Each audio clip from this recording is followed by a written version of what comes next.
Yo, yo, yo, yo, what up, man? Welcome to Mezzo Forte Sports. That's right. Bar Talk with the Superfans. We're chilling out with the crew. Who do we have in today's edition? We got a special guest in the house, long time. We got the Bad Luck Beto in the studio. What up, dog? What up? We got our fearless host, Danny BMD. And me, of course, your amateur hype man, Superfan Art. We're going to be talking a little bit of sports. South Texas style. Without further ado, take it away, Dan.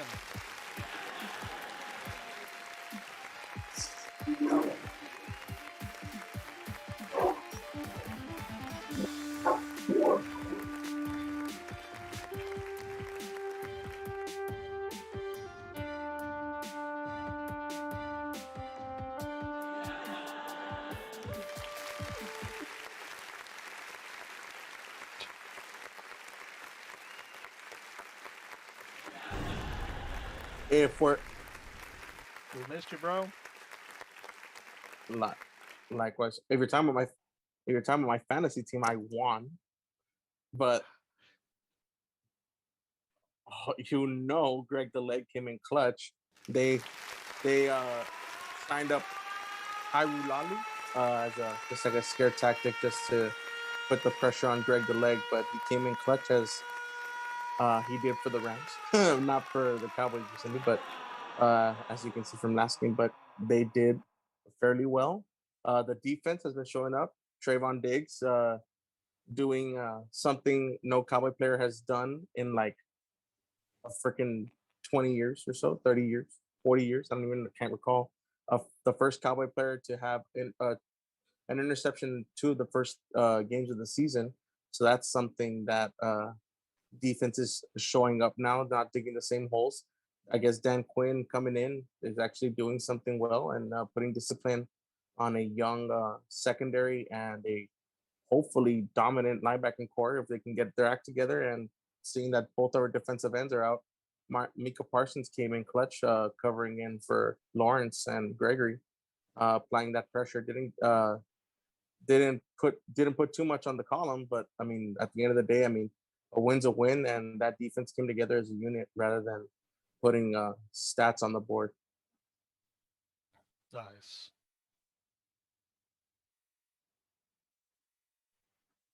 All defense. It was all defense. Yeah.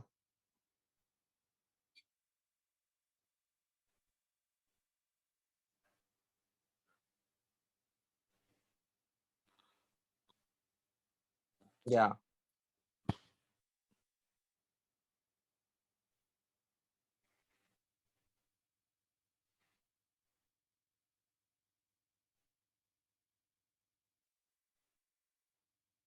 I know. Usually it's always with the injuries. We've seen it with Van Der Esch. We've seen it with Lee. We've seen it with Smith.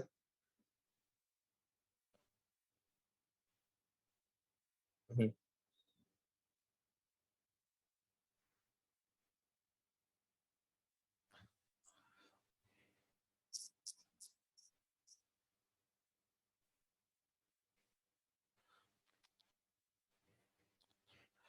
It's been good, man. Had a great weekend. It's always good when you get both the Longhorns and the Cowboys to have wins. Uh, even the Houston Texans almost had a win. Our Astros they keep on rolling, preparing for that already postseason coming up for baseball. So it's good, man. We're expecting a very nice cold front through most parts of Texas. This is literally our last show of the summer because technically tomorrow's the first day of fall. So it's cool. Glad to be here. Last day of summer with y'all. Had a lot of sports to catch up on. But doing great. How have you been, Dan?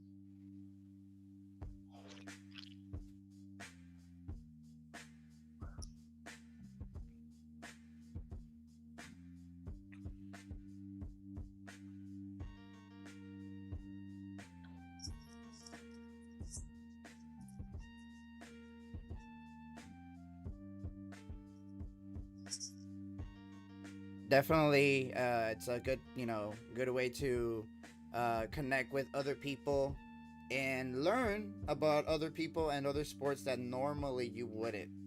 Like I just don't. I just wouldn't know about like hockey. In this case, like MLB, like baseball. I'm actually learning a lot more, and I'm paying attention a little bit more on like kind of how what you say and things like that. Um, because super fan art definitely got that set up in there. But all right, guys, we'll go right into in this case our show. Just as we continue moving on, Mr. Superfan Arts, we're gonna go ahead and have you start with our Diamond Talk. I know that we are gonna have a special guest, possibly either tomorrow or next Thursday, or next week on Tuesday, for talk about a little bit more MLB. So we'll have a little debate going. And besides, and see if we can get Tosco in as well. That'd be cool. Get a little panel going and talk some MLB, some baseball, some postseason as well. Talk to me, Superfan Art. What's going on? Thank you, Dan. Yeah, let's start off this Diamond Talk. Uh, we're already approaching the last 13 days of the regular season, actually. There's a lot at stake before we get to that October 4th, the start of the postseason. Some of the current standings, they're ongoing. Obviously, the standings that I have written down over from this morning, there's a lot of important games happening all throughout this evening. Some of those games, the White Sox, they lost against the Tigers 3-5. You got the Pirates, Reds, the Mets, and the Red Sox. I'm currently watching the Rays and the Toronto Blue Jays. Both teams are like pretty good in their respective divisions. So some of the storylines kind of looking into is the thrilling National League in the West. There's the race raging between baseball's two best teams, which are San Francisco Giants and the Dodgers. By the way, teams that already clinched the playoff, berth, which means they could lose every game from here on out. Doesn't matter. They're already in the playoffs. Is the Brewers, Giants, and the Dodgers. Just those three teams already clinched. There could be a few more the next day or two added to that list. Sadly, there's some teams that are definitely eliminated, including our Texas Rangers. Oh no! It's all right. Okay. Beto, do you have a team? The Astros. Oh, okay. The Astros guy. All right, cool. Okay, so some of the best teams right now is the Giants and the Dodgers. Already clinched the spot. So really, what they're fighting for is who's gonna drop down to the wild card spot, and who is pretty much going to be in without having to worry about that elimination game. Then there's some players looking to put some finishing touches on, are making a late push for some postseason awards, from the MVP to the Cy Young Award and the Rookie of the Year. At the moment, can Salvador Perez become the first primary catcher and Kansas City Royal to hit 50 homers? I think he already reached 46 as of yesterday. So there's still a lot of time to reach that milestone. Right now, can Toronto's Vladimir Guerrero Jr. catch up to Perez and the White Sox's Jose Albre in RBI column and maybe win the Triple Crown, which is pretty much given to the person leading the league in batting average, home runs, and runs batted over the season. So that's a tight race there. Well, the guy I've been mentioning all season long, Shohei Ohtani of the Angels, can he become the first true two-way player to lead a league in homers since Babe Ruth? Like, that'd be legendary.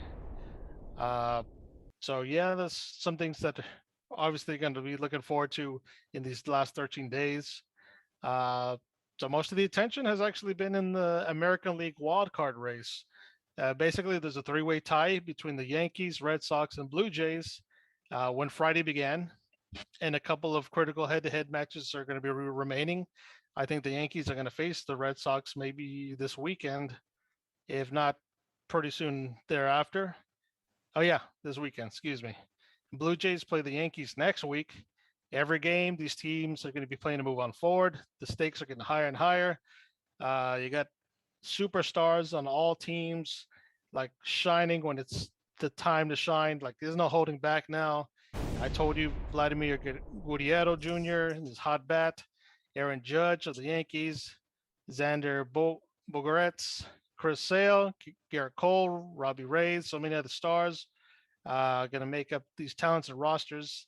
All these games, pressure packed moments down to the stretch.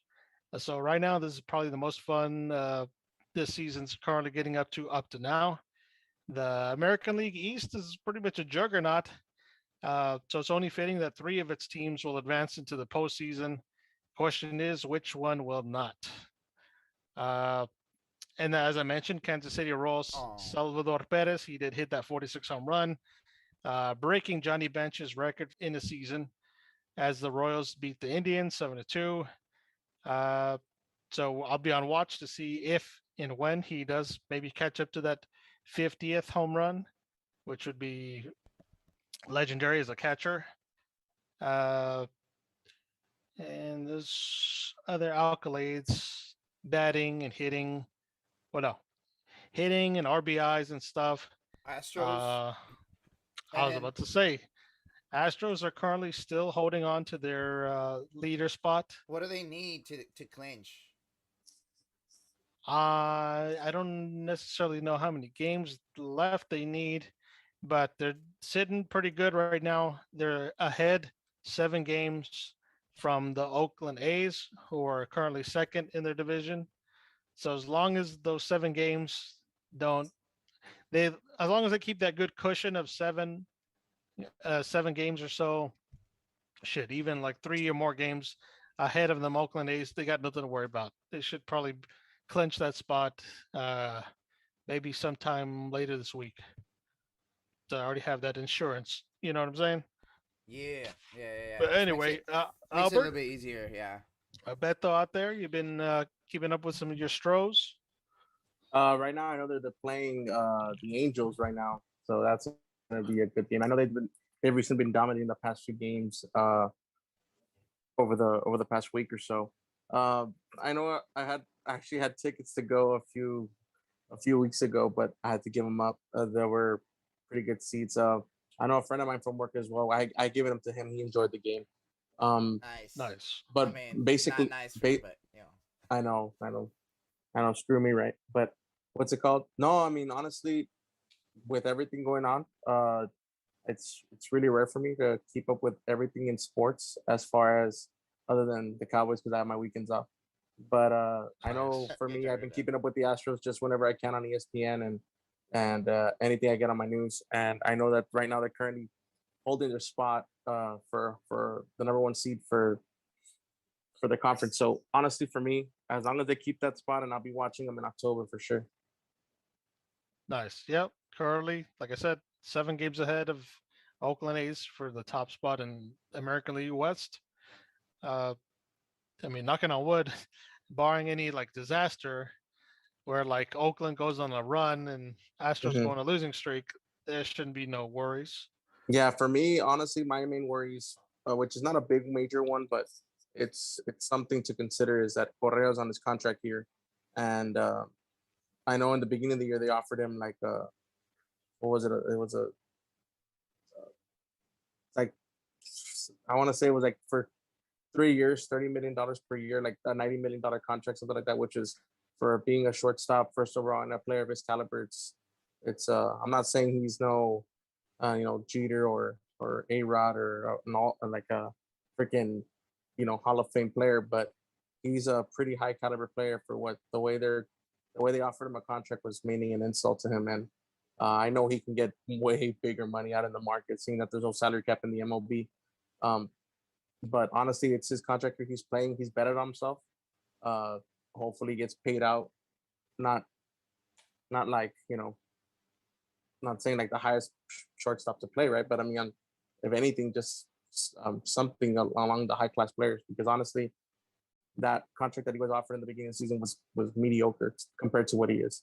Uh, Again, I'm not saying he's a player that will turn the tides on a season, but he is someone that should be treated or at least respected as such. Nice. No, I totally agree with you.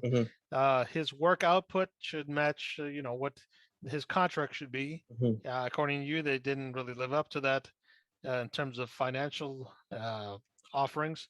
So right now, I guess they got to utilize them while they have them on the cheap, because Yeah, that price tag gonna go up after the summer, yeah, regardless whatever happens to the Astros this postseason. yeah. I know he was like I said, he first overall pick. It's on his last year of his rookie contract, so we'll see what happens. So the question is, what team is a good dark horse before we start the postseason? So just like before we start, like who stands out to you as a dark horse? All right. Okay, dark horse. That's tough. Uh, well, I'd have to look at who's in the wild card races. The wild card in the American League, like I said, it's almost virtually a three-way tie between Red Sox, Blue Jays, and the Yankees. In the National League, uh, it doesn't matter. It could either be the Dodgers or the Giants who have that top wild card, Oh yeah. followed by either the St. Louis Cardinals, the Cincinnati Reds, or the Padres. I think the Reds lost today. I was looking at some of the scores. The game already ended a good while ago. But I'd like to see, I'd like to maybe the Blue Jays. Oh, I'd like to okay. see Guerrero Jr. You know, lead his team. He's got one of the most exciting, like he's one of the more heavy hitting batters right now. It'd be cool to see him like be the hero in the postseason. Uh, so yeah, I'd say the Blue Jays are my dark horse. Nice, nice. Yeah, I think me personally, I don't really watch enough, so I can give you a really. I don't really watch enough for me to give you a really good pick, but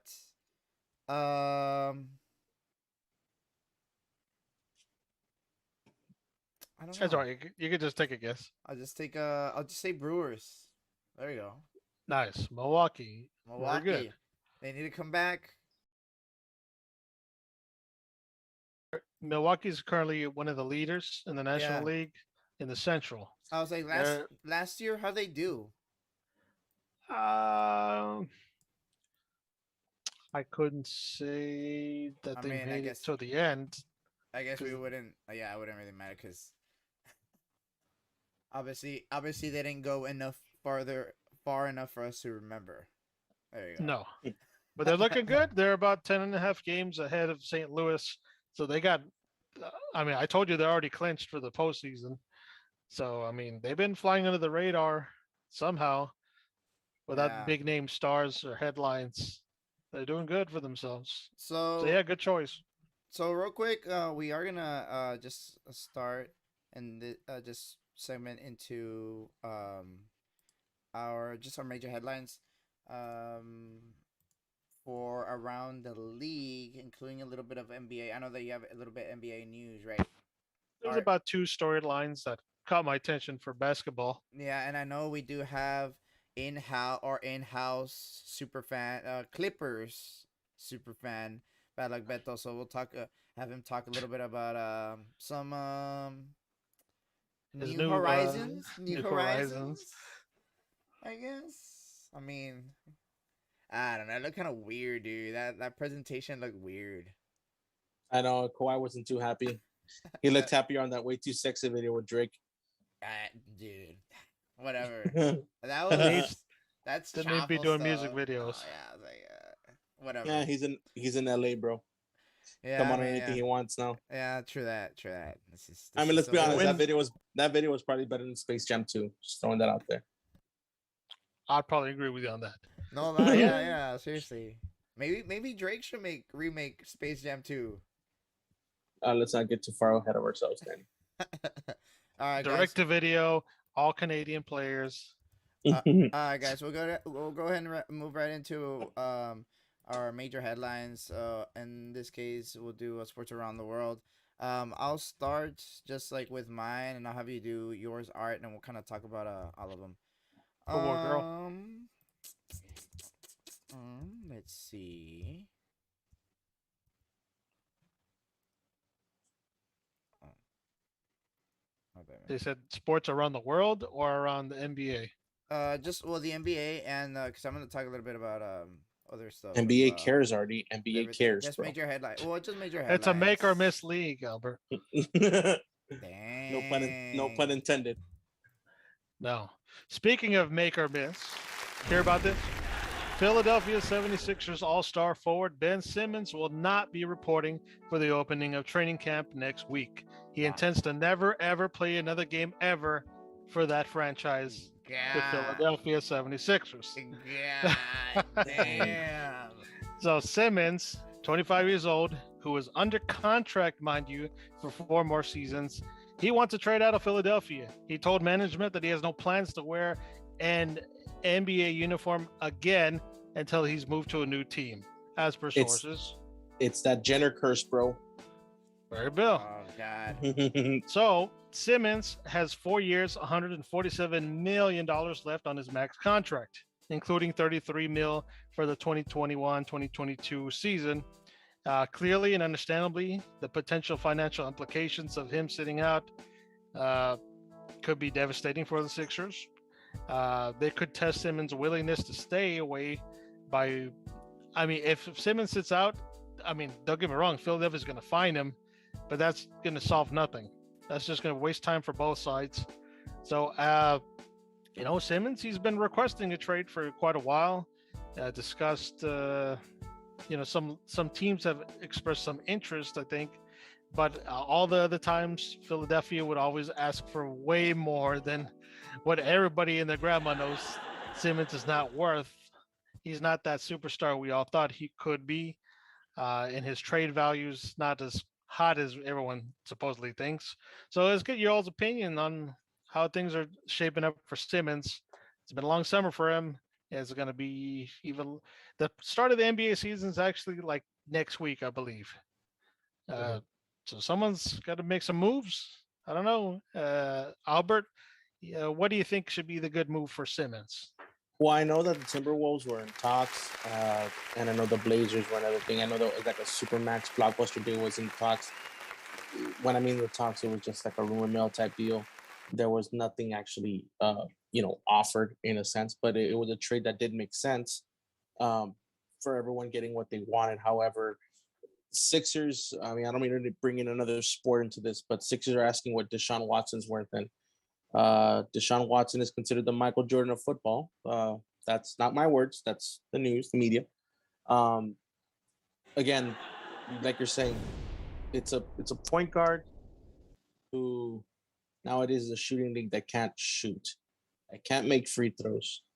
I wouldn't say notoriously or infamously. Point guards are known for making free throws. And again, he's not your typical prototypical point guard. He's a forward. He's a forward, more so. Yeah, he's a forward. And again, for the talent that he is, and I'm not saying ask me to play how Ben Simmons plays. Don't even put me with a basketball because I will trip and fumble all over myself. But again, that's why I don't get paid to play.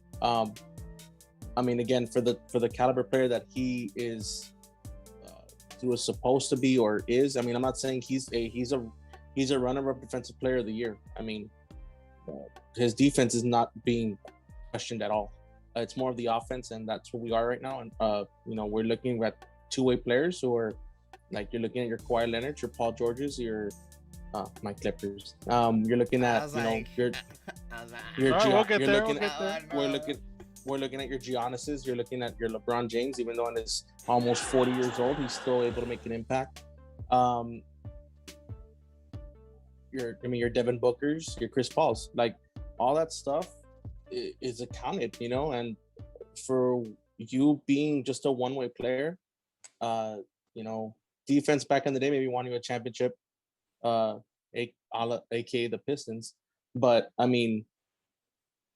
right now in this shooting league, offense is what is winning. And the Lakers are a perfect example of getting older guys who can shoot the ball, who are more have high basketball IQs, and Simmons can pass the rock better than anyone I know. He's a good assist man, good defensive and good in the defensive end, but at the end of the day, for what they're asking for, that Sixers better just cut their losses because honestly, they're gonna be finding him, getting some money back. But I know there's some guaranteed money in there that they're not touching. So Yep. Interesting. Danny, anything to add about this whole Simmons situation? Yeah, I This mean, novella? I think it's just um one of those things that no one's gonna win. I think he's coming out. They still want him to, they're still linking him to the Spurs. I'm sure the Spurs are still trying to work something out. At some, around, they're not gonna give up DJ and Lonnie and Derek or whatever. but to add another guard in that mess of a guard that they have, Well, they're gonna lose too. I think chances will be more